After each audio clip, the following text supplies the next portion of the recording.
It's 1971, and a 22-year-old college student named Dave Eschliman is standing in a basement hallway at Stanford University. He volunteered for a psychology study to earn $15 a day. Easy money, he thought. 2 weeks, no big deal. A researcher hands him a pair of mirrored sunglasses, a wooden baton, and a khaki uniform. "You're a guard," the researcher says. "Maintain order." Dave puts on the glasses and looks at himself in the reflection. Something shifts inside him. The glasses hide his eyes. Nobody can see what he's thinking. Nobody can see who he really is. By the end of the first day, Dave had invented a persona he called John Wayne, a sadistic, drawling prison guard who humiliated prisoners for sport. He forced them to do jumping jacks in the middle of the night. He made them clean toilets with their bare hands. He screamed in their faces for infractions that didn't exist. Dave Eschliman was, by all accounts, a gentle, mild-mannered young man. The uniform did that, the basement did that, the experiment did that, and this was just day one.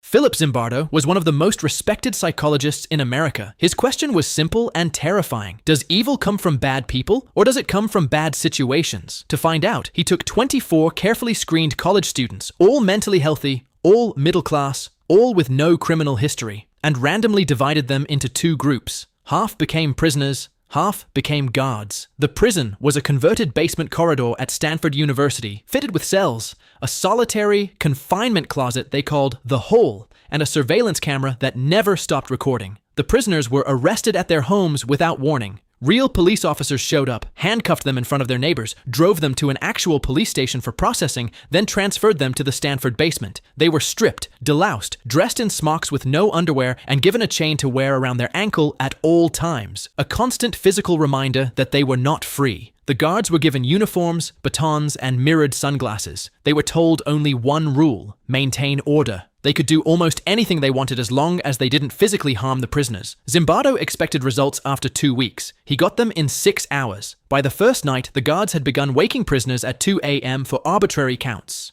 By day 2, the prisoners had staged a rebellion, barricading themselves inside their cells. The guards responded by stripping them naked, confiscating their beds, and throwing the rebellion's ringleader into solitary confinement. One guard began using a fire extinguisher to blast prisoners away from the doors. And these were students, volunteers, people who knew this was an experiment. It didn't matter. The situation was more powerful than the individual. The uniforms, the roles, the architecture of power, it all overrode who these people actually were. Guards who had tested as the most psychologically stable of the group became the cruelest. Prisoners who had shown the most resilience broke down completely, screaming and crying, begging to be released. One prisoner, a student known as Prisoner 8612, began breaking down on day 2. He screamed, he raged, he cried uncontrollably. Zimbardo's team brought him in for evaluation and concluded he was faking to get out early. They sent him back to his cell. He wasn't faking. By day 5, 5 prisoners had been released early due to severe psychological distress.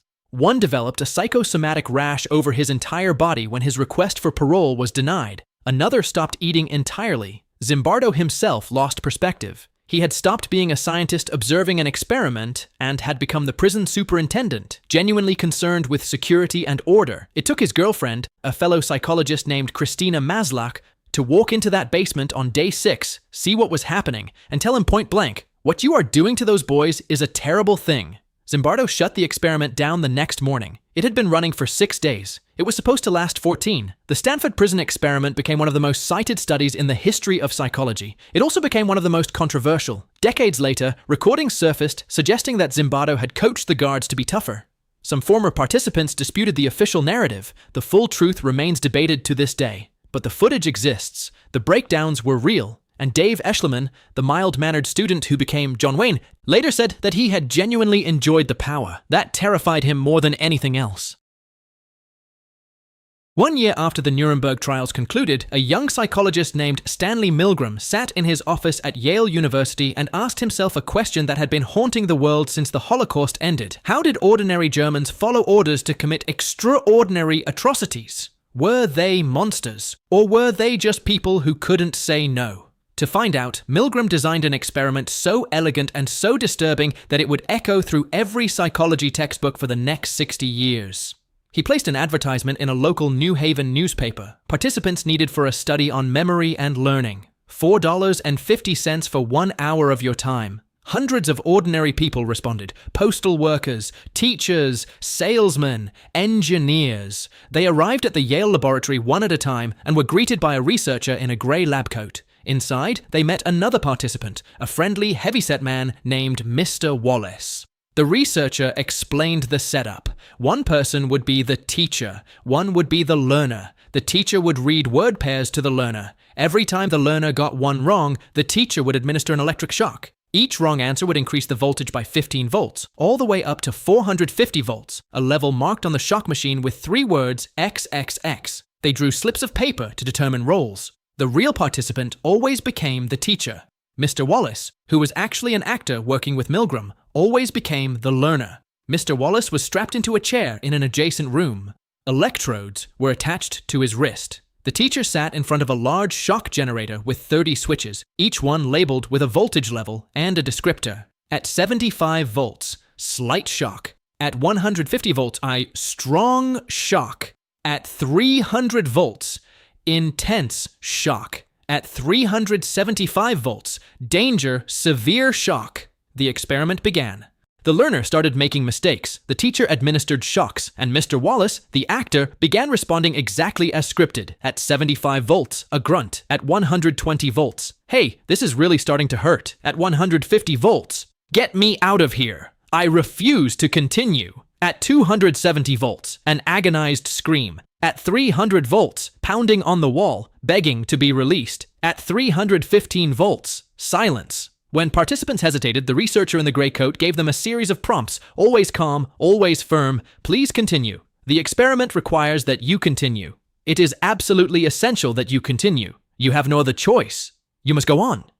Milgram had asked a panel of psychiatrists beforehand to predict the results. They estimated that perhaps 1% of participants, the sociopathic fringe, would go all the way to 450 volts. 65% did. Ordinary men and women. Postal workers, teachers, salesmen, engineers, people who were clearly distressed, who sweated and trembled and begged the researcher to let them stop, but who kept pressing the button anyway because a man in a grey coat told them to. The implications were enormous and horrifying. Milgram had not found a small cluster of sadists hiding among the population. He had found that obedience to authority was so deeply embedded in ordinary human psychology that most people would electrocute a stranger to death rather than defy someone who seemed to be in charge. Mr. Wallace was fine, of course. The shocks were never real. But many of the participants, the ones who pressed the button all the way to 450 volts, were never quite the same. Some reported feeling profound shame for years afterward. Others said the experiment had shattered something in their understanding of themselves. They had learned something about who they were under pressure. Most of them wished they hadn't. In January 1939, a University of Iowa researcher named Wendell Johnson came up with an experiment so cruel that his own graduate students initially refused to participate. He wanted to know whether stuttering could be induced in normal speakers through negative reinforcement. His test subjects were 22 orphan children at the Iowa Soldiers' Orphans Home in Davenport, Iowa. They had no parents to consent on their behalf, no one to protect them. Johnson divided the children into 2 groups. The control group received positive speech therapy. Praise, encouragement, validation. The second group received something else entirely. For months, their speech therapist, a graduate student named Mary Tudor, sat across from normal-speaking children and told them systematically and repeatedly that they were stutterers, that their speech was defective, that they needed to stop talking and think carefully before every single word or they would become worse. When they spoke, she interrupted them, pointed out minor hesitations that didn't exist, and expressed disappointment. She was ordered to do this. She followed orders. The results were catastrophic. Several of the children who had never stuttered before began to stutter. Others became so self-conscious about their speech that they refused to speak at all. They withdrew from classroom activities. They stopped raising their hands. Some of the psychological damage persisted for the rest of their lives. The experiment was buried. Johnson, aware of the ethical nightmare he had created, and acutely aware that the study had been conducted the same year that Nazi scientists were performing their own experiments on humans, suppressed the results. The study was never published. Mary Tudor reportedly returned to the orphanage months later and tried to undo the damage with positive reinforcement sessions. It wasn't enough. The study only became public in 2001 when a journalist named Jim Dyer uncovered it while researching another story. The University of Iowa eventually issued a formal apology to the surviving participants. 6 of the former orphans sued the state and received received a settlement of nearly $1 million. The experiment is now known as the Monster Study. That name was not given by the media or by critics. It was given by Wendell Johnson's own graduate students, who coined it among themselves as they watched their professor direct children to be psychologically dismantled in the name of science.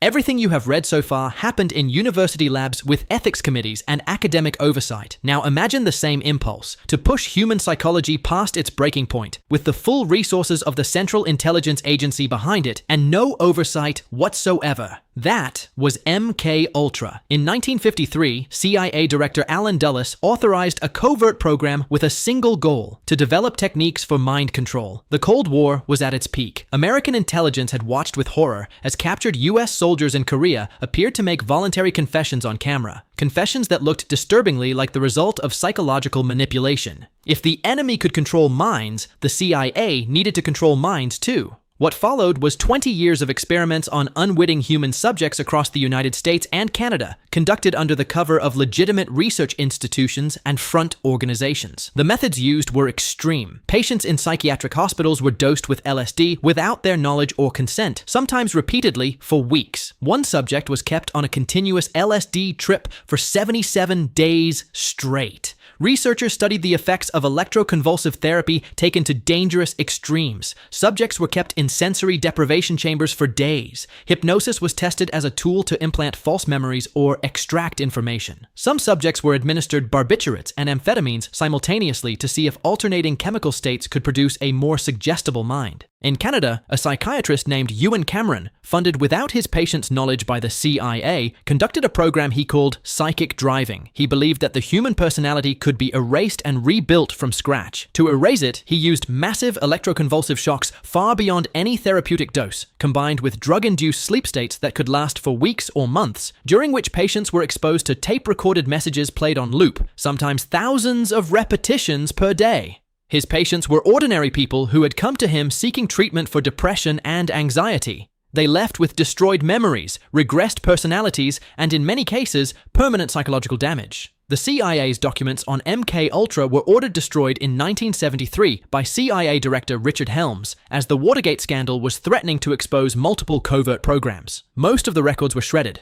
But in 1977, a cache of 20,000 documents was discovered in a financial records building that had been overlooked during the purge. Senate hearings followed. The program was exposed. Not a single CIA official was ever prosecuted. Frank Olson, a U.S. Army biochemist who had been dosed with LSD without his knowledge during an MKUltra experiment in 1953, died 9 days later after falling from a New York hotel window. His death was ruled a suicide. His family spent decades arguing it was murder. In 1994, his body was exhumed, and a forensic examination found evidence of a blunt force trauma to the head that had occurred before the fall. The case was never resolved.